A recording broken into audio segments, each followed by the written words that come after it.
Welcome to Draw Process. I'm Ike. I'm going to draw page 13 of episode 2 of First Sun and Sword today.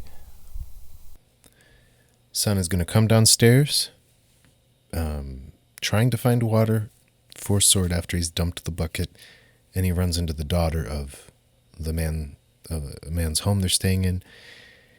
And she's kind of callous and not very helpful, and he's going to have to deal with her and find a way to get water. This is a bit of a challenging page when I don't know what the girl looks like. I don't know the environment of the home exactly. I have a bit of an outline of the exterior of the home, like where windows are positioned and the height of it and so on. And then I've got to fill it in and what is in a home in this world, in this era. How do I make it lived in and not too busy and not too much detail? And I'm figuring that out on the page, so there's some erasing and some reattempts at capturing that, and trying to make it meaningful and interesting. So it's not just a boy walking downstairs meeting a girl. Like, we have to convey a lot more if we can. The more that we can convey, the better. And that requires a lot of paying attention to it, a lot of caring about what this story is, and not just thinking of this as a technical, page to finish, a story to tell and to bring to life. To care about it, like when I first drew the girl on this page, I noticed that she looked kind of like Sun. It was kind of generic, and it was because I hadn't cared about who she was. Like, I didn't put any care on who she was. I didn't try to picture her or compare her to like kids I know that I've seen before and what she might look like. I hadn't done the work yet, so she came out generic. So, and then I went back and fixed that. That love and care is a good thing, I think, and it's a lot more than just it's not at all the same thing as trying to have really clean lines, having a really polished, finished page. Sometimes that conveys love and care, but that is not the only way to convey that. Just because a page, if you choose to go down a path where your pages are going to take a few hours, as I've tried to do, I don't always get it done in 2 hours, but 3 or 4, yeah. But if you're going to go down that path, that doesn't mean that you're not putting love into your work. And people will misinterpret. They'll see a highly polished book and assume, sometimes we can assume and see that as a stand-in for true love and care being put in. And they're not synonymous. They're not the same thing. And I've seen that myself. So that kind of leads into the topic, how to talk about what we do. Which I want to continue from last week because I didn't have much time on the topic last week. By the time I got into the topic, and the video being on the shorter end, not much time on it. And basically, I was advocating for showing up very authentically, getting around trying to achieve and attain a certain prestige, and instead try to work from an interconnected place with other creators to not be pretending or striving or putting on an act, but showing up in your best honest attempt at being the artist that you can become. That's fully integrating and utilizing the parts of yourself and the influences that you have. That if you can increase your passion and your sense of freedom and confidence and interconnectedness, that you could make your best work. And so where the conversation was kind of leading, or what I left out last week, is how do you talk about the work itself? So that is something I've struggled with. I mean, I've struggled with even the first part of this, how to talk about myself or who I am as an artist. But then with the work, to it takes effort and time to maintain that communication with others about what the book is. And when there's a shortage on time, I would rather, get the book finished, finish another page, than spend time talking about it. And then I finish that book, and then I don't really talk about it, and I move on to the next one, because I would rather make the next page of the story than talk about the last one. So there's always that danger of putting too much effort in to the marketing, to talking about the book, and not in creating. I think our society at large, but the art community is way too focused on marketing, thinking that how you talk about it and making sure you talk about it on schedule and stuff is the most important thing, and I really don't think that's true.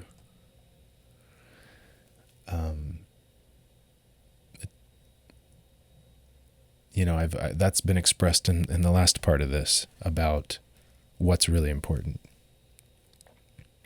How to talk about the book. So to me, like when we make a book, we're trying to make a good book, and our ideas of good are different. But whatever it is, we're trying to, at least for me, move the line, or at least attempting to push things further.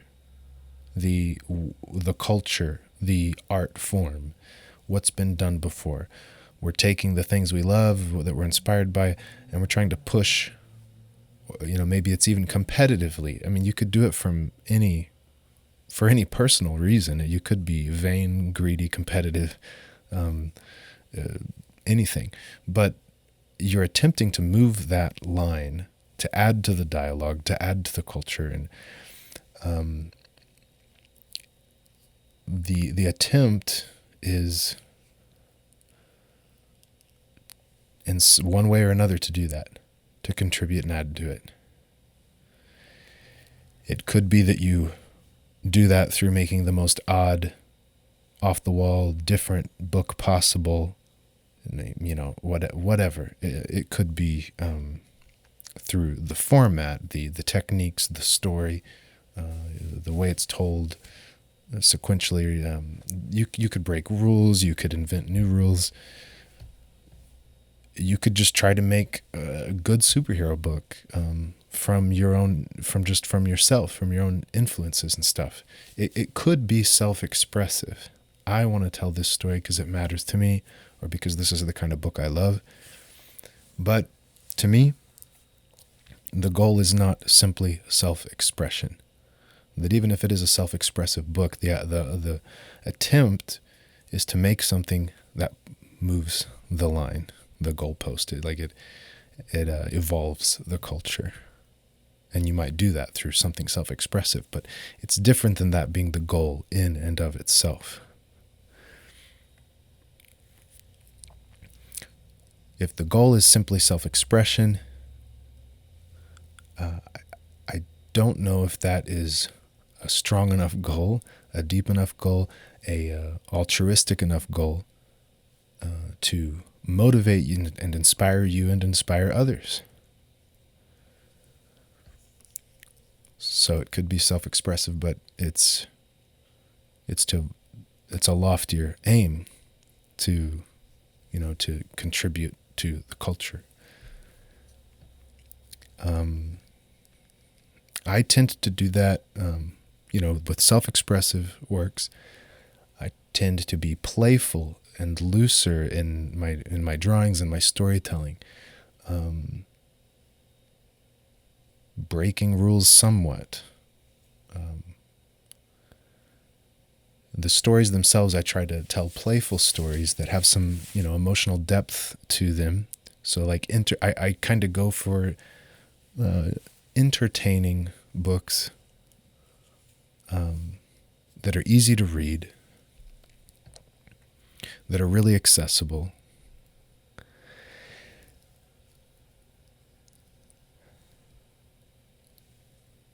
With this book, First Son and Sword, I'm developing a story and a world that is not cynical, is not pessimistic, not trying to be gratuitous or make political statements overtly, to not have a negative view of human nature or society, really, even then. But it's playful, but with real human condition. Really dances with the hopelessness and the trauma and the hurt and the reality of death and sex and evil. But it feels like a superhero story where there is no sex, there is no death, there is no.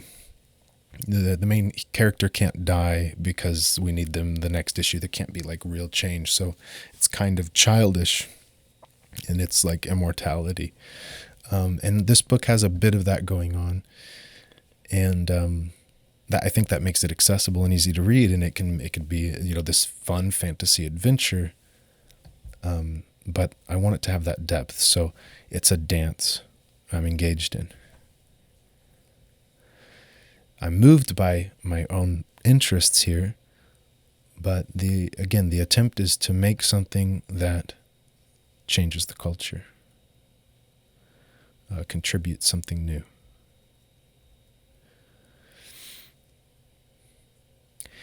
Yeah, so like with this grand attempt we're trying to make at this grand aim, it's not that we want to be haughty and full of ourselves to think that we are going to make such a change, but it's more like we have no guarantees that we're going to get the result we want. If you push too hard for the result that you want, it corrupts the work. The way I was saying, money corrupts. So we shoot our shot, maybe over a decade, 2 or 3 decades even, and it might be an airball. It might be a really good shot. Like, we can't really control that. We shoot the shot, and we can appreciate others and respect those who take the shot. So the general public, perhaps, or the media, they're going to celebrate the heroes, the celebrities, those big successes that are presented as such, right? But that's not what I celebrate. That's not what people like me should be celebrating. We're celebrating those who shoot the shot, who take the attempt.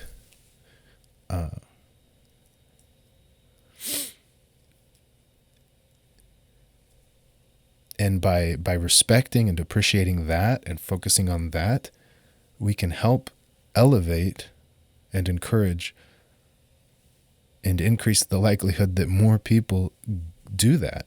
And we're engaged in the real thing. It isn't just about celebrity. And all that is noise. It's not what really contributes to the furthering of the art form. The real thing is this process, that the community of artists is engaged in at trying to contribute to that development. And we can appreciate those who failed in their attempt as much as those who succeeded. You would think of it like scientists. A scientist who is contributing substantially is just as valuable. We don't need just the celebrity scientists. We should the community of scientists. The public might need those hero figures, but the community of scientists should not be allured by that and should appreciate what really matters. And that's what we're doing. And really, to fail in interesting ways is way more meaningful to people like us than the simple successes. And we should appreciate people who fail in interesting ways more than we do. And one of the reasons we don't is because we don't. This idea, this view, is not very well developed in our culture. Like, how could we tell someone, "Oh, you failed in an interesting way"? Like, it would feel like an insult, because the language we have is, we're all trying to be that celebrity. We just praise each other when we are that, and that's the only comment you can make. And that should change if we're going to get back on track.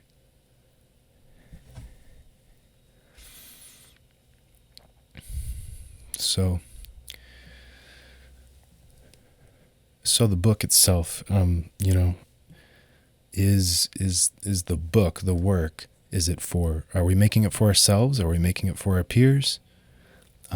Is it a certain type of reader we have in mind? Or is it on this grander scale to just try to contribute to the art form, move the cultural dial, say something, that contributes? I think, I respect people with different views. I'm not totally sure, but I've heard people that have said, you should make a book for the reader. Don't be full of yourself. It should be for a reader, something that they really want. And then I've heard people that have said, no, art is for yourself. Don't make it for a reader. You'll be let down. They don't know what they want. Make it for yourself so that you can enjoy your life and what you contribute. And there's people that say, well, make it for your peers. What you have in mind is the elites, the people who really understand the art form. Don't worry about the general audience. Don't dumb it down for them. And there's the view of, the cultural dial, moving the line view. That's like, I guess it fits with that you're making the art for the art's sake. That you're a part of something bigger. It should be for the art itself. What does it want to be? And it doesn't matter what you think or your peers or the reader. Maybe that's like the most elitist view in a way. Idealist is a better word. I do think that idealist view is a good way to go. That view that you're trying to contribute to the art form something bigger. Because I feel like that would motivate you better. It's more motivating. It's more inspiring. I think it could increase your passion, increase your commitment, help you weather the storms of the life of being an artist a lot better than a lesser goal. And it's one that you won't be as let down in, because there's no way to fail it exactly. It's not about making a certain amount of money or success or celebrity status. It's doing your best to contribute. And it's not measuring your own achievement. It's more community oriented. We are doing this. I feel like this is also a really good thing, because I feel like the contributions of a lot of people get completely overlooked and disregarded. You got like someone who's super successful in their work, but let's say their wife stayed home and took care of the kids and really took care of everything, and we only appreciate the one person. It's that kind of thing. People that are differently abled, have lower skill in art, their contributions get overlooked, a lot of times. People that are more, their art skills are more less seasoned, more beginner, more raw. Their contributions can get overlooked. It's like, well, that doesn't have enough polish. It doesn't look like what it's supposed to look like. So if it's not meeting that standard, then we couldn't possibly celebrate it, because we're not measuring things that way. Their worth gets measured by this particular measuring stick we're using. And I don't think it's a good measuring stick. So it just feels like much more right, this view, because you can appreciate everyone's contributions much more. And their contribution is measured interdependently. It's not, it's not so much that hero story. So it's not about personal accomplishment, comparing ourselves to each other or some standard. But there's not that there isn't standards. I mean, we're still measuring commitment, authenticity, genuineness, generosity, risk-taking, commitment, once again, commitment over a time to shoot the shot, to really take a chance with it. We can measure that, and that can be done with people of all skill levels and abilities. Yeah, so the book itself, there's the work itself is a contribution. When I describe my book, I still call things, and call a book, a spade a spade. I still talk about what kind of reader might like this book, what genre it's in. I'm just trying to be helpful, to help people locate the book, not be misguided as to what the book is, so that when they find it, it's what they were looking for. So to be helpful and make it easy for people to find it, instead of worrying about marketing, it should be easy to find and easy to share. Because if someone really likes it, they'll share it with someone else.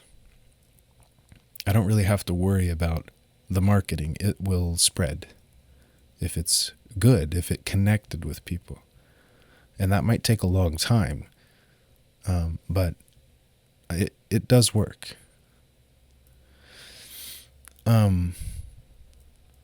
So yeah, easy to find, clear in its definition. So which requires some forethought, some soul searching, like some objectivity. What is this book? What when I made an early book like The Great Judge, my first book, but it was very easy to the story. If I was honest, the story at first was more like, I'm attempting to break into comics. That's what this book is, and it showed a bit. I mean, that's what it was on some level. And then after it failed, it really breaking in to Image Comics or something.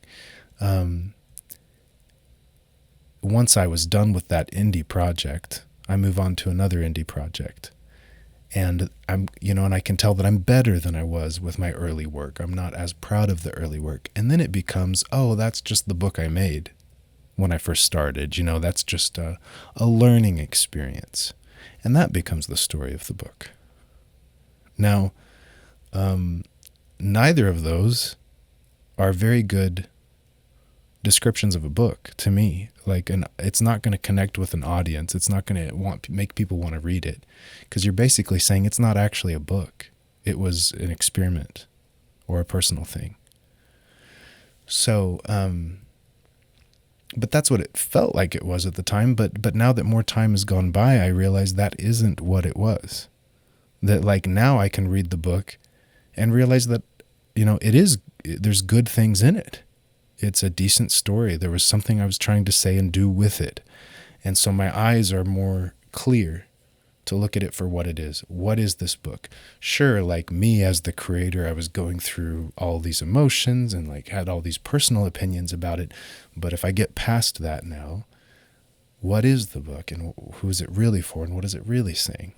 And it might not be what I set out to say, but I have to look at it and say, what is it really saying? That is something you can figure out easier when you do it with others, when you get other people's perspectives. Hey, what does this book seem to be about to you? Like people you trust, people with insight, to help you objectively see what the book is. And then just tell people that's what it is. There's no need for making it more glamorous than that. Tell people what it is. And it will connect with people and they'll share it with others.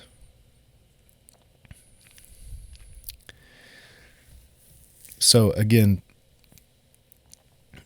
we might stick with this topic a while, but I'm just going on about how to talk about what we do and how to talk about the books and marketing. Where does that fit in?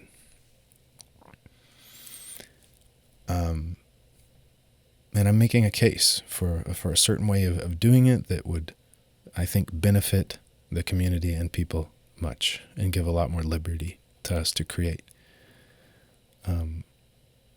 If you're going to take 5 years to make one comic because you have a day job and other things going on in life, you still have a lot to contribute.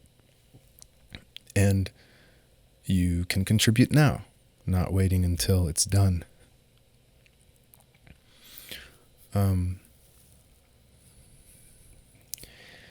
This is my second page using the G pen, the nib, and it still feels better. I'm going to stick with it.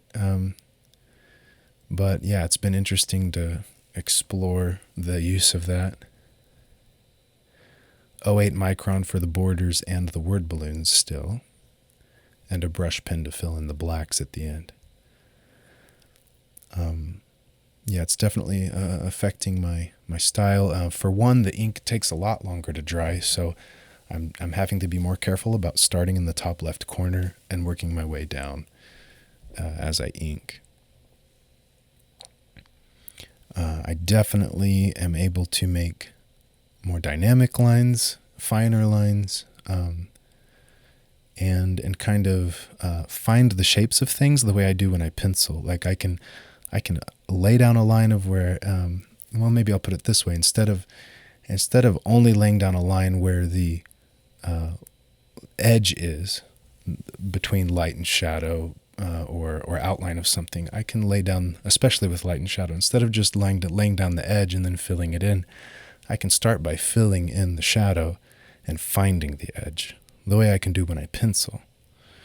But when I ink with a micron, I just lay down the edge and then fill it in, which is kind of counter what's more natural and helps me like scribble my way into the final drawing. So getting that into the inking process is more natural and will flow better. And now the Pentel pocket brush to fill in the blacks. So I think with what time's left here in the video, I shouldn't continue with the topic unless I think of something especially pertinent. The updates on just where I'm at with the experience here. Making time at least a few times a week. My goal is daily, and I've failed at that. To sit down and do a little bit of study, a little piece of anatomy, a little figure drawing, even if it's from imagination, constructing figures. I'd like to do that every day. And I'm thinking about sketching with the G pen in a sketchbook to practice laying down the inking lines and practice some textures like rocks and stones and grass. Like just, I feel I lack in that area a bit. I don't have a good repertoire of lines that I can lean on for those things. So that would be a good practice that I've thought of that I haven't really done recently.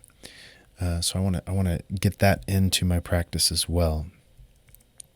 I also think it's fun to ink in the sketchbook. It's not only more like what I do in the comics, but it makes a fun final image. Like it looks more finished, and that makes it more fun for me, funner to look at too. So Only got one page drawn this week. I think one last week. So things have slowed down quite a bit. I went through some stuff in personal life with sickness in the house and so on. There's reasons to some degree for that slowdown. But I hope to bump that back up, keep that productivity up. The printing of the book has been a continual pain. Issues with a printer screwing up the book, and then another printer needing changes to the book that I've been trying to implement, that I'm not sure I'm going to be able to, several test copies, not sure if I'm going to get the product the way I want. I may have to go a different route. I'm somewhat perfectionistic and particular with that, but also not as much as many people. I just want it done, and they just I can't get it done. So still no printed book, getting very close. It's coming down to now, can I get words on the spine of the cover or not, because it's not very thick. But I would like it to have words on the spine, because if it's up on a shelf, it's nice that you can read the title on the side of it. But if it's too thin, printers don't like to print words there, even though it would fit. So that's really what it comes down to. And I had to learn how to use InDesign. I've never even bothered with that. I just set my files up correctly and then make a PDF in Adobe Acrobat. And so learning InDesign, some basics on that. I tried coloring a friend's comic book page, and that was really fun to just, I had this picture of kind of a wild color palette and high lighting and contrast, and I was like, man, I'm going to go for it. And I spent an hour or two doing it, but it was a lot of fun. It wasn't a fully finished thing. It was kind of messy still, but it was a lot of fun. And it felt helpful to just give them an idea of a possible direction to go with it. So that was really cool. That was for J Metter Art, Josh, on Instagram. I think you can find him. His new crime book he's working on. And been starting to do more with the community. I've got a little comic book artist community with Clever Kaiju, and we've been doing weekly meetings, but we are going to start doing more, more publicly on the Clever Kaiju Discord. Hopes to do more on YouTube in the future as well. So it just feels good to be communicating and connecting and sharing ideas, and then expanding that to include other people, more people that are interested in comics, but maybe not in our group, maybe more beginners at it. Also started my blog on cleverkaiju.com, and that's where all this community stuff can be found. But a blog where I can share little pieces of my process that are really hard to get into a video, hard to make the time to make a video for.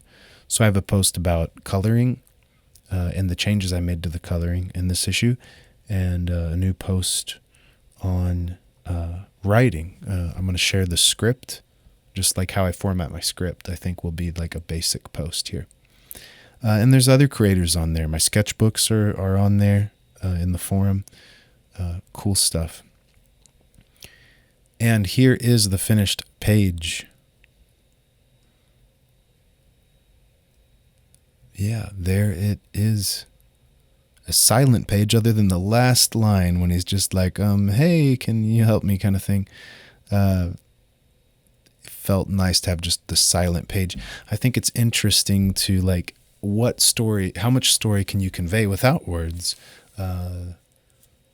And, shot by shot, a little more like animation or film, capture each step of movements. And so I know I want to continue to lean that direction, to not shy away from adding more panels, more beats of the action and of movements, because that'll lengthen the story, obviously, but I think it will be more engaging and more enjoyable and a little more like the kind of book I want it to be. So that's it for this week. Thank you for joining me on the journey thus far and through this week's journey. Be the practice of your art. Find others doing the same. Bye.